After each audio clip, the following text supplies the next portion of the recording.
आपल्या महाराष्ट्रामध्ये रब्बी हंगामामध्ये हरभरा हे एक मुख्य पीक असून सगळीकडे सध्या पेरणी झालेली आहे। तर याच हरभरा पिकामध्ये पाणी नियोजन करणं खूप महत्त्वाचे असते। जर आपल्या हरभरा पिकाला पाणी जास्त झाले तर हरभरा उबळण्याची म्हणजेच मरोगाची भीती असते आणि जर हेच पाणी कमी पडलं तर आपल्याला हरभरा पिकामध्ये 30% उत्पादनाची घट झालेली दिसते। त्यामुळे हरभरा पिकामध्ये पाण्याचे व्यवस्थापन करणं खूप महत्त्वाचे असते। त्यामुळे हरभरा पिकासाठी पेरणी झाल्यापासून काढणीपर्यंत पाण्याचे व्यवस्थापन करणे खूप महत्त्वाचे ठरते। स्थानिक परिस्थिती आणि जमिनीच्या खोलीनुसार आपल्याला हरभरा पिकामध्ये भेगा पडू द्यायच्या नाहीत आणि ज्या ठिकाणी भेगा पडलेल्या आहेत त्या ठिकाणी जास्त पाणी द्यायचं नाही।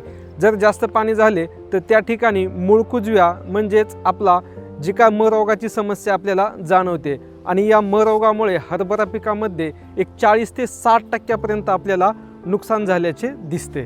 हरभरा पिकातील पाणी व्यवस्थापन पाहूयात। जिरायती क्षेत्रामध्ये ओलावा खूपच कमी असेल आणि आपल्याकडे पाणी देण्याची सुविधा ही एक वेळेसच असेल तर अशा वेळेस आपल्याला आपले जे काय हरभरा पीक आहे एकान दुसरं फूल दिसायला लागलं की त्यावेळेस पाणी द्यावे। हरभरा पिकास मध्यम जमिनीत लागवडीनंतर एक 20 ते 25 दिवसांनी पहिले पाणी, तसेच 45 ते 50 दिवसांनी दुसरे पाणी आणि एक 65 ते 70 दिवसांनी तिसरे पाणी द्यावे।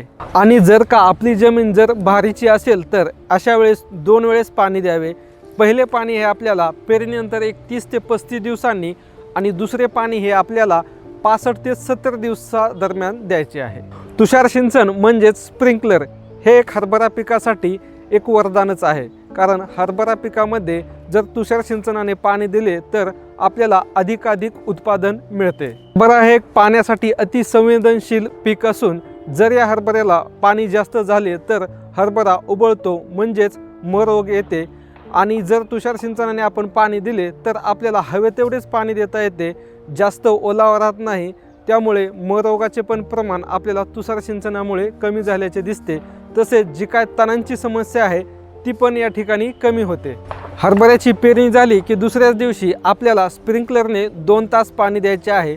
दुसरे पाणी हे आपल्याला 20 दिवसानंतर साधारण एक 4 तास स्प्रिंकलर चालू ठेवायचा आहे। हरभरा पेरणीच्या एक 35 ते 40 दिवसांनी फुलं लागण्याच्या अगोदर आपल्याला 6 तास स्प्रिंकलर चालू ठेवून आपल्याला तिसरं पाणी द्यायचं आहे।